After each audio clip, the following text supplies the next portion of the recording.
Hello everyone and welcome to this special webinar from Fullscript. I'm your host James Maskell and super excited for my guest today. She is Dr. Robin Berzin. She is a digital innovator. She is the founder and CEO of Parsley Health, which is a moving and a shaking in the world of scaling functional medicine, delivering the future of care. Robin, I know it's a great pleasure to have you on here, and I know you've got a lot going on, including having a third child, and you're right in the middle of that, so I'm really grateful for making time for us and for Fullscript and all the digital innovators of the future who are listening right now. Thank you so much for having me. I'm psyched to see you and psyched to be here. Well, I want to take us back 7 years ago right now. Do you remember what we were doing? You probably don't. A lot's happened, but we were making our way to HuffPost Live for a special live TV appearance, and we were talking about the future of the healthcare and technology and what it was going to be. You know, the other person who was streamed in live was Dr. Jeffrey Glad, who's now the Chief Medical Officer of Fullscript. But you and I were there in the studio, and you know, this was even before Parsley Health. You've been on the Functional Forum a couple times, and I know that you were a tech innovator at that point too. You'd done an app, I think, that was for communication inside the hospital. But you were working with Dr. Morrison, and you were like planning, your own practice. And I just like to take you back then, because it seems like a lifetime ago. But I guess, what did you know then about what the future of care was going to look like that made you so determined to start Parsley and take it in the trajectory that you have?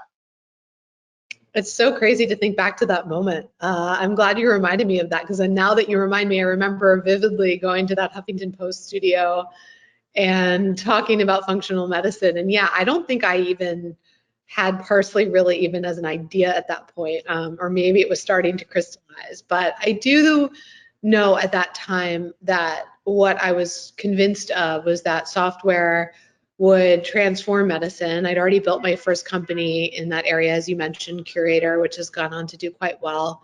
And it was clear to me that in addition to making medicine work a little bit better, which is a nice part of software, but kind of basic when you think about it, it was going to transform the nature of the kind of care we could offer. And that data was going to be a big part of that. Telemedicine was going to be a big part of that. And tools that put medicine in the hands of consumers was going to be a big part of that. And so those were the things that were on my mind, even back then, pre-Parsley Health even being a dream. Yeah, amazing. Well, it's been an amazing 7 years, and I'd love to just go through some of those points. I guess, for many practitioners and many of the people that I've worked with over the last 7 years, they're going from 0 to 1, right? They've been in the system, they're a physician, they've seen the light clinically, and they're now starting their journey to plot towards creating their own practice. And, you've always been an amazing story for me of this sort of low overhead model, right? Where the first Parsley Health, I know it was just you and your laptop, and you were sitting in WeWork and, signing up your first, patients. Tell us about the process that you went through to choose your virtual tech stack and to decide kind of what the offering was going to be. Yes, well, it would definitely be different today, I think, than 7 years ago, because thankfully technology for healthcare has gotten a lot better in 7 years than it was even then. But, I would say that I wanted to prioritize a couple of things. First, I wanted as few platforms as possible. It's tempting when you're trying to set yourself up to pick the best little platform for every possible use case. But that is going to drive you nuts, and it's going to drive your patients nuts, because if they have to use 7 different platforms to get in touch with you, to pay you, to see their notes, etc., there is a cost to having too much going on and to not focusing. And so for me at the time, I wanted initially a platform that could handle billing and messaging and scheduling and EMR. And on that sense, I had to sacrifice some things, right? There were some better messaging clients or tools out there, but those messengers required integration, and I didn't have an engineering team. And anyone who says, oh, it's no code integration is lying to you. There's always work to do there to integrate it into your other platforms. And so honestly, at the time, that's what I was prioritizing, was as much of a one-stop shop as I could. And then on the finance side, we were using QuickBooks because it was what is the most straightforward, universally accepted, easy to use financial platform, right? Same with website. We used WordPress. And Parsley's stuff is no longer on WordPress because that's no longer something that can allow for the customization that we need. But at the time, it was what is going to limit my startup costs, limit confusion for my patients, and limit the number of platforms that I have to work with. And that means that there's going to be certain aspects of these platforms that aren't super customized, don't do every single thing I want them to do, but I prioritized that because it was imperative to get started fast, rather than prioritizing sort of making sure every single platform did exactly what I wanted it to do. Beautiful. So, one thing I'd love to just ask you about, because I used to tell this story to other doctors and they couldn't believe it. I was like, hey, Parsley Health doesn't have a phone number. This was early on, right? We didn't have a phone number, and other doctors could not believe that that was the case. And I was like, yeah, she makes everyone email her because then she can process it really quickly. And I remember asking you about it. And I guess what was some of the things that you knew you had to do in order to build like essentially a one-man clinic from the beginning, or a one-woman clinic? Yeah. A lot of the things that make it difficult to run a practice are how many ancillary staff you have to hire and manage, right? You might, as a provider, not be a people manager. You might not have experience with that. I know in my medical training, that was not something that we really learned how to do, how to go hire people or vet different staff, or, think about 401ks and billing and payroll processing and all of this stuff, right? So I didn't know too much about that, and I knew that keeping overhead low was critical to getting started. And so that meant that I had to keep things tight and I had to keep things visible. All I knew was at that point, voicemail was just like where information went to die. And if you were going to have a phone line that you weren't going to answer, and that was going to create a bunch of voicemails that you then had to sit there and listen to or have transcribed, and then you had to respond to, you were just going to drown, because everyone's reflex in healthcare is to call. And that's because the healthcare system has trained us to do that, but that's not because that's the best way. I had been a little bit schooled, I guess you could say, in that my first company, Curator, was a secure messaging app for healthcare providers. And we had used it on the floors at Mount Sinai in my training when I was in internal medicine there. And so I had seen that, hey, doctors can actually communicate via text message instead of pager and landline and so forth. And we are capable, and you know what? We are capable of that because we're also consumers. We're regular people who, when we go home at night, don't, plug in our landline and call our moms. We like text someone because we're human beings in America in this era. So I just figured that it was going to be a matter of retraining people on expectations and retraining people on what it was that the service was that we were offering. And that was hard. And I think the learning there for me, and then for all of you who are setting up your practice maybe in a way that's slightly different than maybe how you did it before, or how your patients are used to, depending on your patient population, is that you just have to be really explicit about how you work, and then tell them that over and over and over again, because people don't register that one email that you sent them that told them that there's no phone number and you have to email. Like, you have to say something about 10 times in 10 different ways for people to register it. So it's just constant education. I finally caved, with tens of thousands of members at Parsley, we now have a phone line, but it's not a live phone line, we do have an answering service nationwide, but it covers very specific use cases, like I'm at the lab right now and I need help, so that our provider teams don't have to have that. And most of our patient communication, because we're not an urgent care service, is over messaging, and most of it's happening Monday through Friday. Beautiful. Well, let's talk about, other things that you had to, get your patients going. I think today, telemedicine has ended up being, 38 times more prevalent, since COVID than before. So back in 2015, it's still pretty early in telemedicine. I think a lot of doctors would tell me back then, well, I always do things in person, and this is just the way that functional medicine must be done because you need all these. And I think right from the beginning, you were very bullish that telemedicine would prove to be just as effective, and there may be even some benefits to telemedicine that you couldn't get if you weren't. So can you take us through your thinking on that and what you've learned through the process about, what are the benefits and drawbacks of telemedicine and why you've made it sort of the central focus of Parsley? Yeah, I was always a believer that telemedicine was going to be the future of medicine, and the only reason it wasn't was reimbursement from payers wasn't there, which COVID changed. So the reason you have 39x, increase in telehealth use is because there's telehealth parity right now, and that happened in Q2 of 2020. So we have to all not take for granted how recent that is. And so I would say that, when we started out, I was just looking at consumer behavior. If you're willing to FaceTime your mom or do everything online, grocery shopping, etc., you're going to talk to your doctor that way. And if you are not offering conventional transactional primary care, which is very urgent care based, there's really very little that you need to do in person. And I think that was radical in the functional medicine space because we all learned the whole functional medicine physical exam, and we love to put hands on people and be with people, and it's a very relationship driven type of care, so you like to meet with people in person, and all those things are good. None of those things are bad or wrong.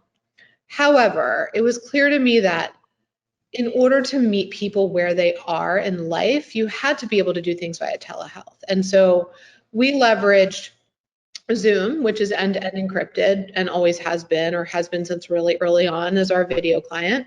So we didn't have to worry about any HIPAA issues. You do have to set up your settings properly so that Zoom is HIPAA compliant, but it's very easy to do. And we allowed anyone to do any visit after the initial visit via telehealth. And we were doing messaging via telehealth. And, Parsley sort of got off the ground. It was like my beta test run in 2015, and then we became a company in 2016. And so I learned a lot in that period of time about what people wanted. And then 2016, late 2016, we started hiring other doctors who weren't me. So about mid 2016 is when we became something that was, not just Robin. And in that time, we just sort of were agnostic, right? We're like, you can come in New York or LA, you can see us online.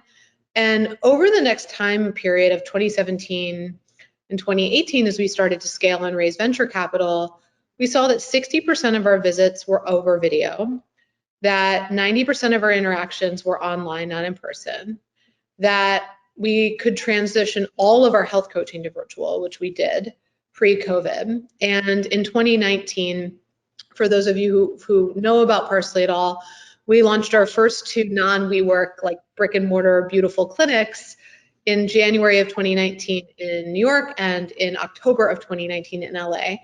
And they're beautiful, and they're 7-figure build outs, and they're awesome, big investments. But before the paint was even dry on those, what people didn't know was happening on the back end is we were building out the infrastructure for a national telehealth service, which we launched in Q1 of 2020.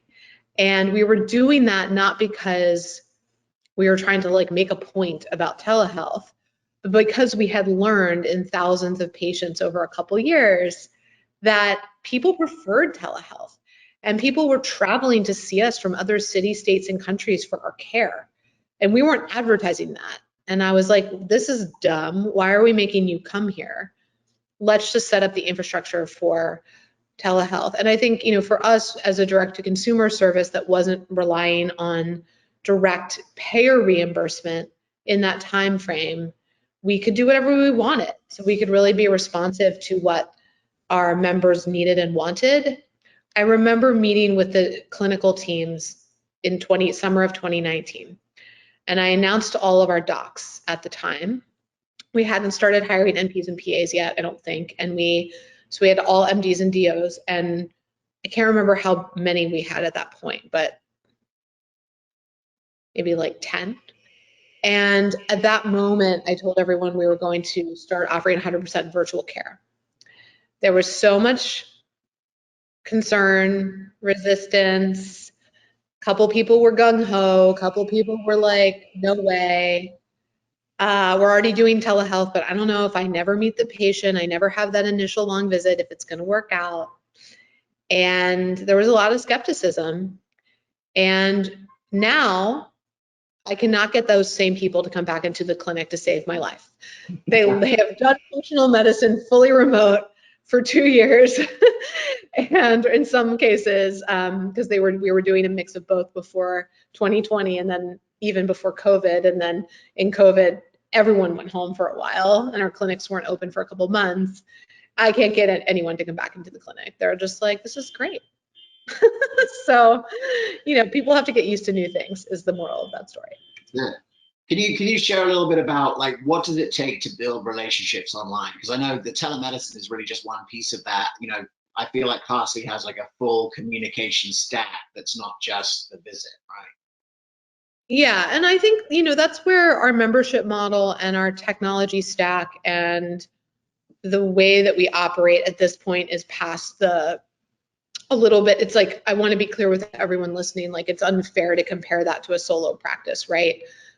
Because we've raised venture capital, we have a 250 person team, of which 50 are engineers, product managers, designers, et cetera. So, and some of that's happened over time. We didn't start that way 5 years ago, but now that's kind of where we're at. So we've built it. We learned some big things in COVID though, when we were suddenly fully virtual and had always had a brick and mortar presence at the beginning of COVID before our centers reopened. And then candidly, the volume at our centers in person has never been the same because New York and LA have been in and out of lockdown, and our local members have been happy to see us online. So even when they are in town, they're like, cool, I'll come in for my lab draw, but I'll see my doctor online. That's great.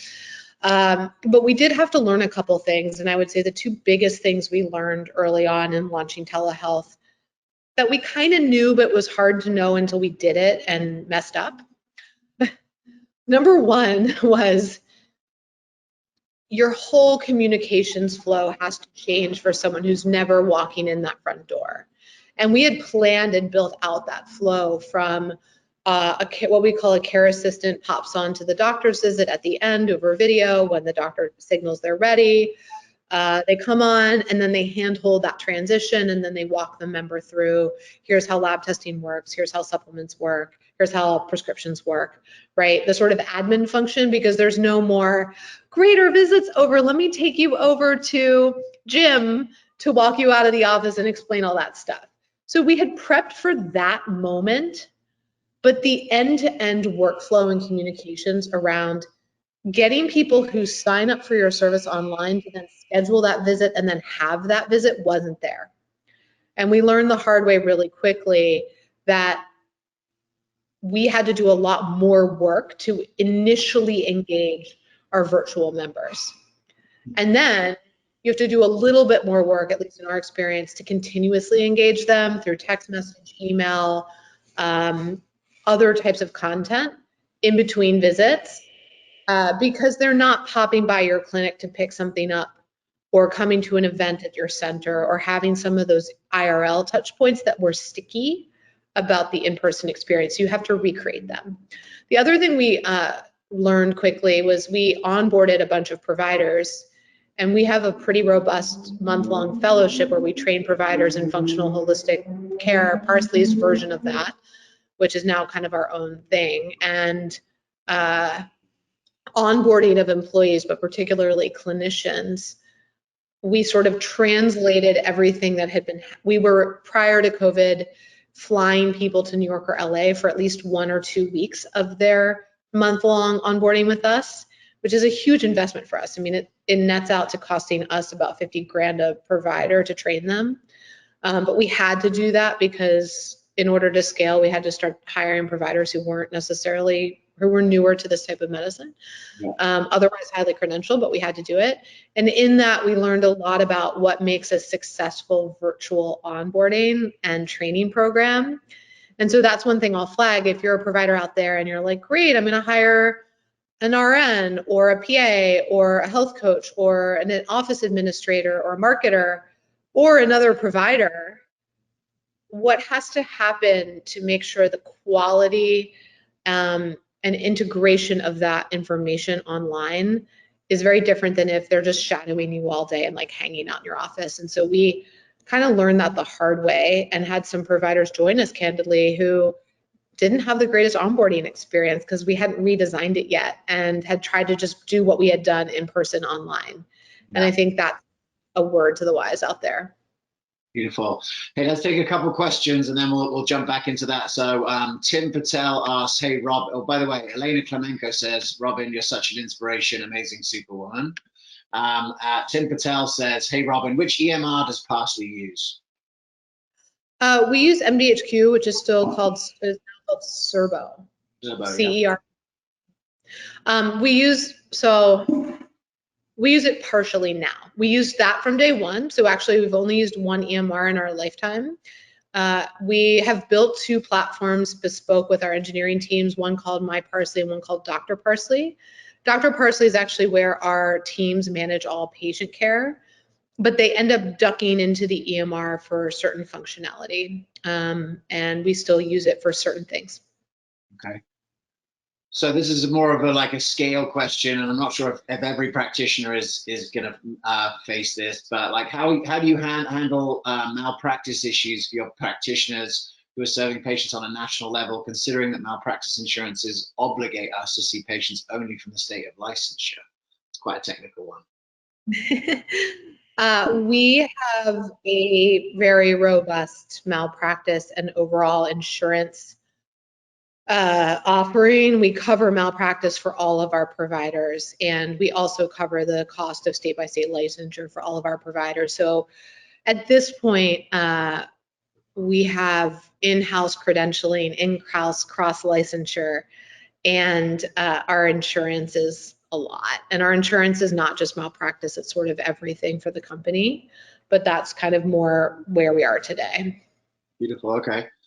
Yeah, I want to ask you, like, obviously this is a Fullscript webinar. I know that you're a Fullscript user, and so I guess I wanted to just find out, like, as you start to build your tech stack, how did you decide, like, what stuff should we outsource to people who already know what they're doing, and what stuff should we, like, make sure that we do in-house? Well, day one, it was outsource everything because the team was me. And so I'm not an engineer, and I have had a little bit of product experience, but I didn't know what I was doing. We outsourced everything. Increasingly, the things that we continue to outsource are things that, one, are done really well by others. We don't want to reinvent the wheel. And when it comes to building software, whatever you build, don't build things like video clients and EMRs are note-taking machines, right? And e-prescribing is a widget that you can integrate, or you can use it through your EMR. Like, there's no new value to be created there, generally. Where there's new value to be created is in your intellectual property. So if you're doing a care a certain way, or have a certain workflows or data sets that you need to work with, the reason that we built My Parsley first was that the user experience of the EMR was not ideal. Sorry, Cerbo, if you're listening. But Ben knows this. And so we got them to create some APIs for us to be able to build our own user interface on top of that. Since then, we built My Parsley, or Dr. Parsley, because we were not able to integrate all of the information about a patient from our various systems and what's called our data lake, which is the underlying data infrastructure that we'd built, into one view for the provider. And we couldn't do any of that data visualization or data aggregation or presentation of, here's all your patients today, click in, here's their symptom score over time, here's their last payment, here's their type of membership. Like, stuff was basically, information was sitting in our e-commerce system, and then our My Parsley system, and then the EMR. And we had to build basically what started out as an account management tool, but then something that's much more robust than that and has data analytics and population health management tools to be able to do the kind of care that we're doing at scale. So it's like if you're doing something really different than other practices and you're doing it at scale and you're going to plan to continue to scale that, build software. Otherwise, don't do it. Just like it's not worth it to just build your own slightly different version of some healthcare tech. Yeah, absolutely. I mean, obviously the people who are listening to this, there's a lot of like functional medicine practitioners and doctors whose, you know, maybe goals and aspirations are just to help people in their community. But also I think, you know, with technology the way it is, a lot more people are starting to realize that what they can do can scale and grow. And then you see a lot of like new practitioners becoming entrepreneurs. I'd love to get, you know, I know you speak to a lot of other like doctors and healthcare entrepreneurs who may be scaling like different parts of medicine, not functional medicine. Are there things uniquely about scaling this operating system of like empowerment, holistic medicine that you've learned along the way that you think that other people in healthcare just still don't get because then they're just delivering a widget or like doing things that don't involve engaging the patient into transformation? Yeah, I think one thing is that, trying to say this in a way that's like useful, most software being built in healthcare right now is built for scale, right? And so they're looking for the biggest customers, and the biggest customers are like Allscripts and big hospital systems and big provider systems and huge consumer populations. And so therefore they're very transactional and they're very geared towards what the payer will pay for. And that's not what we're talking about here, because probably if you're in functional holistic medicine, I'm imagining your personal panel is not 3,000. Your personal panel is probably like 200 to 500. And so therefore you have a much more relationship driven form of care, and you have a much more education driven form of care, because at the end of the day, you have to teach people all these skill sets about how to eat and how to move and how to meditate and how to take supplements and all this stuff that the rest of the healthcare system doesn't have to worry about. And that makes this existing tech stacks very difficult because they're transactional, and their underlying data infrastructure doesn't have a place for your nutrition program or your recipes or your supplement reminders or whatever. And so we've had to, sort of build all of that stuff for ourselves. So I think the biggest advice I would have to you all, if you're not building engineering teams, because building this stuff takes years and millions of dollars. It's just not something that you can do overnight with one or two engineers. You can do parts of it that way, but you can't build for scale that way. Is just make sure you're not like reinventing the wheel operationally across all the things that you do. So if there's things you do a lot, like we always prescribe these 5 nutrition protocols or these 20 supplement protocols or these 40 tests or whatever, try to organize all of that information and then use software to make that really reproducible for your teams and really findable for your teams. One of the platforms we use internally for our knowledge base is called Notion. And we use this platform to keep what we call Parsleypedia and all of our protocols. We've documented 250 protocols. We keep all of that in one place so that people are always referencing the most up-to-date and correct information. Because you would not believe how, I think in functional medicine in particular, you get into that visit and like you're largely doing the same thing over and over again, but you're sort of acting like every visit is new. And you're forcing yourself to like reinvent the wheel, or your colleague through the next room or in the next Zoom room is reinventing the wheel every visit. Try to replace as much of that as you can with standardized templates, resources, and software that lets you drag and drop and doesn't make you kind of type things out over and over again. Yeah. I remember, I want to come back to a few conversations that we've had over time that I feel were like very inspiring to me. And I think a lot of practitioners are in this journey when they're starting their practice, or even as they're evolving their practice, like, should my practice be Dr. Robin Berzin or should it be Parsley Health? And I remember you saying to me early on, like, there are obviously, you know, significant benefits and drawbacks to both, right? In that, like, how you position, or should this be, should I be an autoimmune clinic, or should I be, you know, functional medicine primary care clinic? Because a lot of people are become super generalists through their training, but then, you know, find it hard to, you know, there's all this complexity, having 250 protocols. It's a lot easier just to be the, like, you know, the lupus guy for a bit, you know. Do you know what I mean? And I just love to get your thoughts on as you made your way through that, and advice you might have for practitioners who are in the process of either growing or starting to think about, you know, scaling a practice. Yeah. You know, it's a great question, and I think it's a really personal answer. You want to think about, what do you want to be known for? And how do you want to spend your time? If you're going to put your name up there, then you better be ready to spend a significant percentage of your time marketing yourself, building a name for yourself, establishing your own credibility, really sort of building your community. And that community could be like physically local to you, or it could be through social media.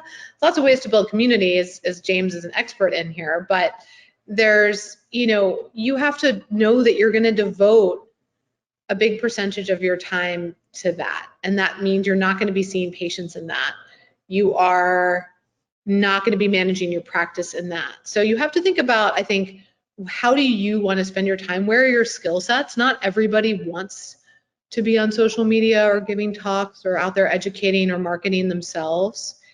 And not everybody wants to scale something and have the overhead and complexity of teams. For me, I never wanted it to say Robin Berzin, MD. And if you go to Parsley Health's Instagram now, you will see that I am almost never there. And I'm so happy about that. But that took a lot of, it took a lot of like blood, sweat, and tears for me, sort of out in front in the early years to build the brand. But I was always clear that the brand and Robin Berzin are deeply related, but not the same thing. And then I also knew that we wanted to address a really large patient base. And so therefore we needed to not just focus on one very niche area. And then that was also a personal preference for me, because I just would get bored if I just did one condition all day. It's like why I did internal medicine and not, you know, like another subspecialty. So I think that's personal preference. I will say that we learned a couple years in to drop primary care. And the reason we dropped primary care, initially at Parsley, we were primary care and functional medicine, or functional primary care. And a couple years ago, we dropped primary care because we learned through our customers and through our members, our patients, that no one was paying $2,000 a year for Parsley membership because they wanted us to like treat their sinus infection. Like, yes, it was a nice to have that we would do all that stuff, but it wasn't the driver. And we got clear on that, and that allowed us to stop. We don't compete, you know, now with like the One Medicals of the world, where all of their systems are optimized for very fast turnaround, on-demand, transactional, reactive, acute care. And we couldn't be optimized for that and be optimized for the chronic disease management and health optimization work, which is like the bulk of our time. We had to pick one and then be known for that. So it comes back to, don't try to boil the ocean. Don't try to be everything to everyone. And what are you passionate about? What gets you up in bed in the morning? I know providers who they're like, yeah, I want my name on the door, and I want to have my clinic, and I want it to be my way, and I want to write a book, and I want to talk about these things I'm passionate about, and I want to hire a couple people, and I want to be that face of the brand. And if you want to do that, awesome. But I also want to tell you, if you're listening, you don't have to do that to be successful. I think it's a great reminder. And yeah, it's actually something personally for me that I've started to come to realization recently, is that all the projects, in a certain way, the projects that I'm working on, are like trying not to have to, you know, be always like on the social media and so forth. It's tiring. I don't really like it.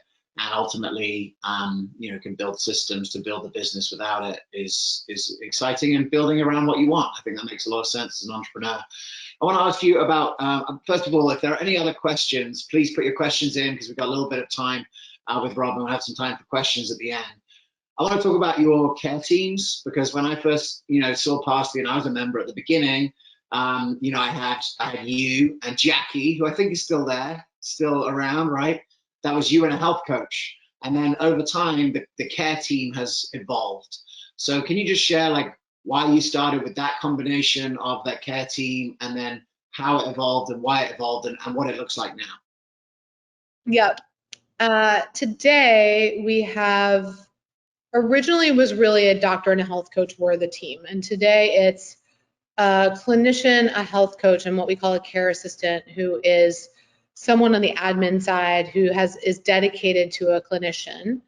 Clinicians for us include MDs, DOs, NPs, and PAs.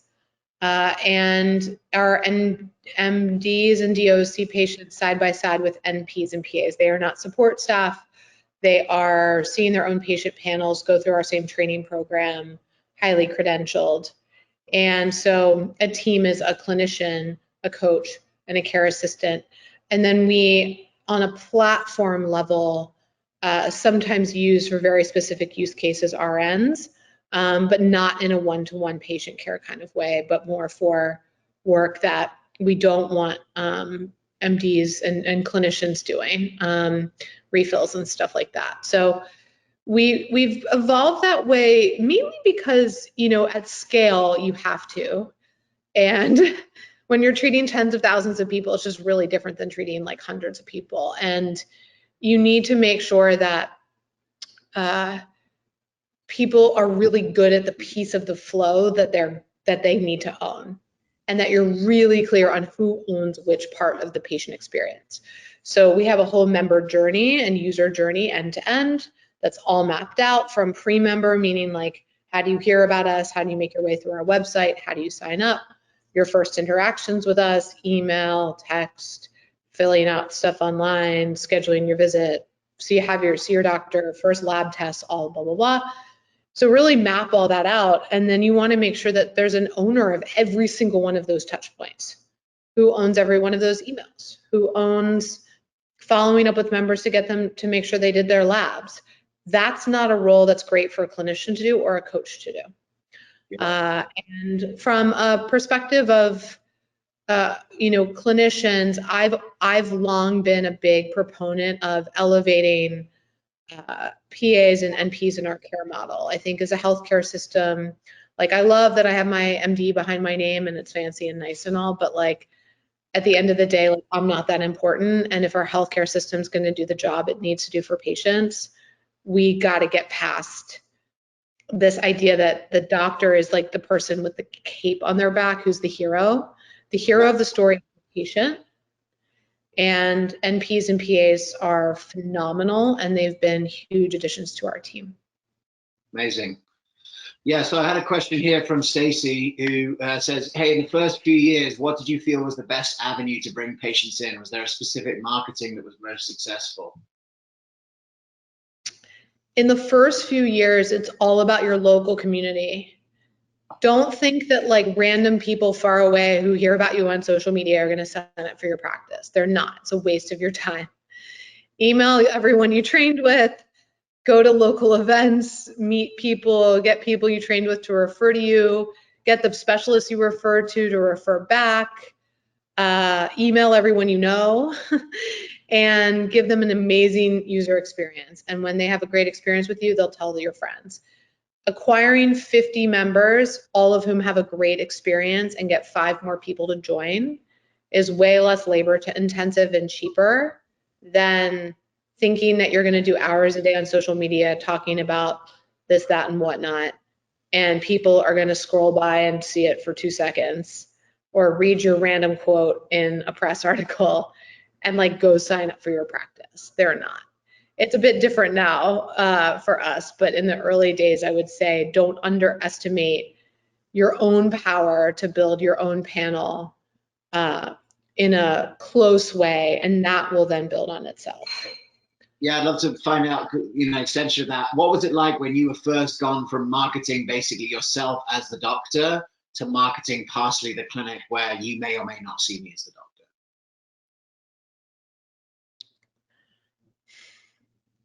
You know, it was a transition. I never was marketing Robin Berzin's practice. I was always marketing Parsley Health. So I had a lot of trial and error in the first year or and a half where Parsley was really just a bootstrapped like pilot of Robin. And it was never that I was my practice and then I suddenly had this light bulb and turned it into something bigger. I always intended to turn it into something bigger. But from like early 2015, when I piloted through mid 2016, we weren't really a company and we weren't venture backed and we were just sort of like testing. I was just testing things out. So I had to learn a lot by practice through email, through events, through talks that you did, led, James, or other things, just talking to people in my network, which messaging resonated with people. And I would learn that, you know, talking about skin health in a like little shop that sold holistic or natural skincare and makeup about how to resolve acne and eczema and stuff would convert way better than like me talking about functional medicine in like some abstract way. So I guess I would say I learned really early that talk about the problems you solve. Don't talk about who you are or the medicine. Those things can speak for themselves because ultimately the value proposition to a potential customer is about how are you going to help their pain point. Very few people are like out there like, I woke up this morning and I want holistic medicine and wow, gosh, thank goodness I found you. They want you to solve their problem, so speak to that. And then I would say once we grew in that summer of 2016, we hired our first 2 providers, and then in 2017 started growing from there. It was like, it was hard at first because a lot of people did write in and say, well, I want to see Dr. Berzin because she's the person I saw at the talk or at the thing, or I read her newsletter, or I follow her on Instagram or whatever. But we got really good at saying, you know, Parsley Health is a platform to bring this medicine. We train everyone in-house. Everyone works side by side with Dr. Berzin. And we had to be super confident about promoting our other providers. And then, you know, we have a chief marketing officer now for the past year and a half. And she was a consultant for like half a year before that. I would say it was even like 2019 as we were opening the centers that we started really getting good at promoting Parsley, but a lot of it just comes through trial and error of what you're doing. I know that's an annoying, but Yeah, and I get it. No, that's what being an entrepreneur is. So I get it, and it's totally real. So yeah, one question I've been wanting to ask you. I remember one time we were texting back and forth about like when One Medical was going to go public, and they had like a certain percentage of their income came from insurance billing, and then the rest came from memberships. And you know, you built this whole thing with cash, people paying cash for the memberships. But obviously, there's been some shifts in billing, right? There's changes in billing codes. There's also changes in telemedicine parity you mentioned earlier. You know, the question came from Tim Patel, how does Parsley bill for covered services? I know that historically the answer was you don't. This is just $150 a month or whatever your services. But like, how have some of the changes in billing, or how has the evolution of your business to being, you know, massive at this point, changed your thoughts about how you want to interact with the payer system? so we are going in network, and I'm not allowed to share who we're going in network with first, but we have signed contracts, and we are going to start billing the payer, and starting with commercial payers, not Medicaid, Medicare, mainly because our current patient base is largely covered by commercial payers. And so that is where it makes sense for us to start, because start with who you're serving, not start with a brand new population that you're not serving as often. And so that's really exciting for us. And that was always our strategy. When I started the company formally started it in 2016 as like an entity, like we created Parsley Health Inc. kind of mid-year 2016. I said, you know, we're going to start off direct to consumer. We're really going to understand our customer, the medicine, the workflows. And you know what? If no one wants to buy this, then why am I trying to like raise a bunch of money or, you know, try to plug into these other things? Because it's got to be a great service and it's got to have outcomes data. And now that we have that outcomes data, and now that we're larger, I knew that at some point we would plug into the mothership, and that we would need to work with the larger healthcare system in order to be able to reach people who can afford or perceive they can afford, both are very real, our services. And our mission is access at this point, and our medicine works, our methodologies work, our platform works.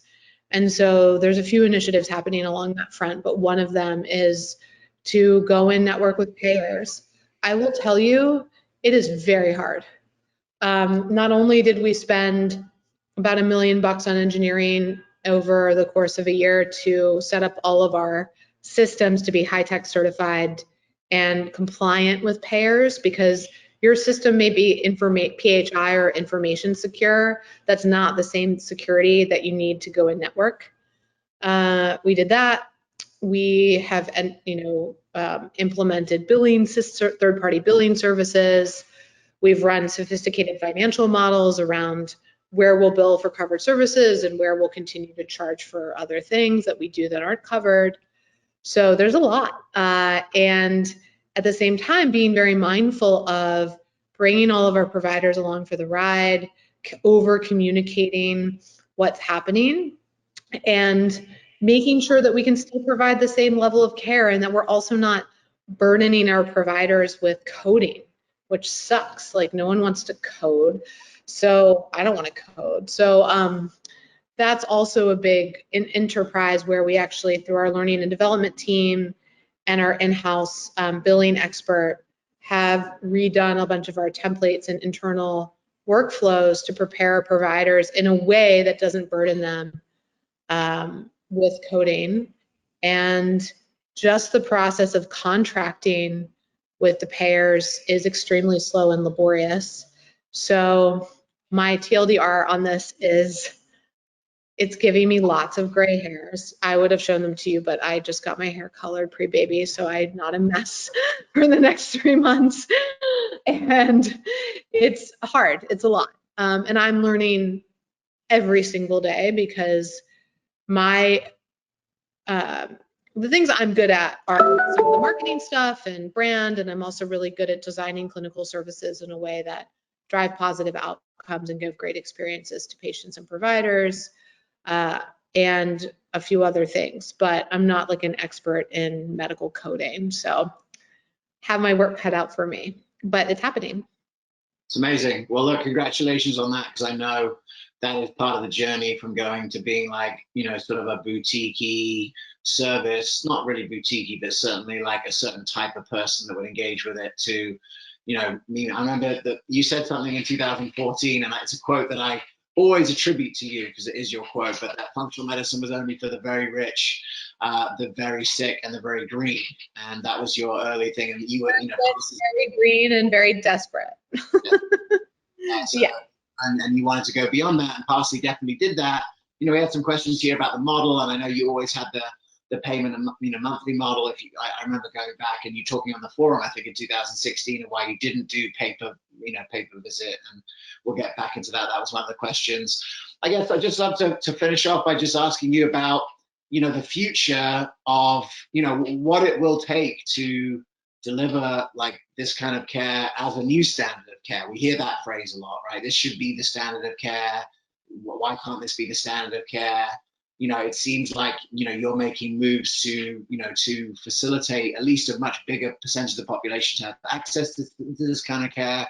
I guess what do you see as far as like the future of Parsley Health? And if you could like wave your magic wand for the next 5 years, how do you maximize your impact and bring this this medical operating system to as many people as possible?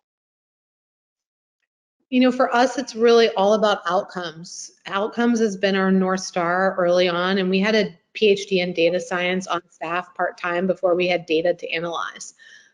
We just published our first Parsley Health publication on PubMed in a peer-reviewed medical journal, so my second lifetime publication.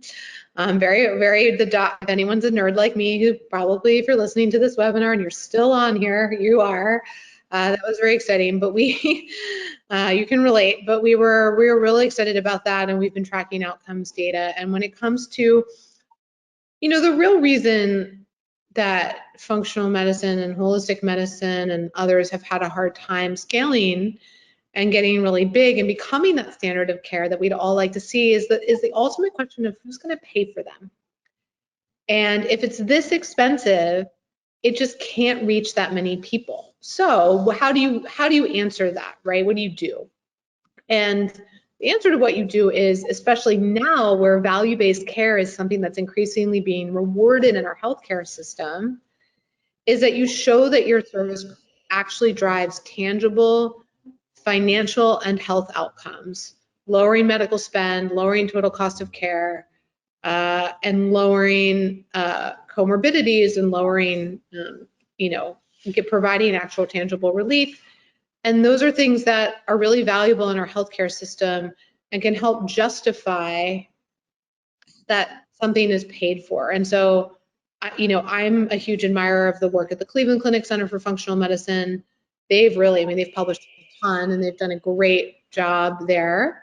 And we collaborate with them occasionally. And I am on the, private side or non-academic side at Parsley, feel like proud of the work that we're doing because we want to make this everywhere. And I know that if we're successful, then so will so many other providers, because the use case, like we're kind of having to hack through the jungle with a headlamp and a machete right now to get care like this covered. But I'll tell you right now, we're not getting it covered because insurance companies are like, that's the way it should be. We really want to pay for this expensive holistic care that's so lovely. Nah, they do not care about that. They are covering it because they're like, you bring down this cost and this cost and this cost. You're treating these poorly treated populations.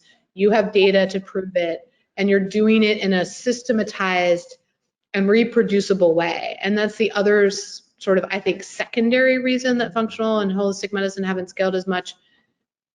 The who's going to pay for it and why is the number one reason. And the second one is there's a lot of lack of standardization in care. And there's a lot of renegades like me who start their own practices, and probably like many of you on this call, and I hugely commend you. But this country is so sick, and we can't win if we're all coming up with our own protocol for SIBO. There's just there's diminishing marginal returns for everyone practicing in their own slightly different way. At the beginning, as we started to hire lots of providers, I'll tell this one story. I started to see in our templates that were being created, Dr. Smith's meditation recommendations and Dr. Jones's meditation recommendations, and then Dr. So-and-so's, and I was like, no, I'm sure the book that you love to read about meditation is great, but this is a waste of time. Here's the Parsley Health meditation starter kit. Get people started with it before you're tacking on all this random, and that's a non-medical. If you have that for really complex protocols like SIBO or Alzheimer's or cardiometabolic syndrome, and every single person in your practice is doing something slightly different, you can't address a meaningful population that way. Absolutely. Robin, this has been super, super insightful. I always cherish, our time together. That is less close together than it used to be when I lived in New York, but it's been amazing to see just, the meteoric rise. I know you're just getting started. I know that you always balancing being a mom and being a wife and being a friend, and then also, running this whole thing. And I guess I just want to acknowledge, just how many of us in functional medicine are just so happy to watch this happening in real time. I know it's really hard, but I know that. And I know that you. It seems like a meteoric rise from my perspective. It's me clawing my way up Everest with a kettlebell on my back every month, sometimes just falling backwards, whatever steps I manage to take. So it's not just getting hit in the face every day and enjoying it, I get it. Startups are really hard. Yes, but thank you. It's been wonderful collaborating with you all these years, and Fullscript's been a great partner to us and a great part of our overall operating stack. So thank you for having me. Wonderful. Well, thanks so much, everyone. This is actually the last in our series with the Fullscript Medical Advisory Board. If you haven't seen the other ones, there was so much great wisdom from all the other people that I've interviewed as part of Parsley's first medical advisory board. I mean, sorry, not Parsley's, Fullscript's medical advisory board. Thank you, Dr. Berzin, for being part of it, and thank you all for being part of it as well. Hope you got a lot from this, and stay tuned for some new exciting content coming very soon. But have a great afternoon. Thank you, Dr. Berzin, and good night. Thank you.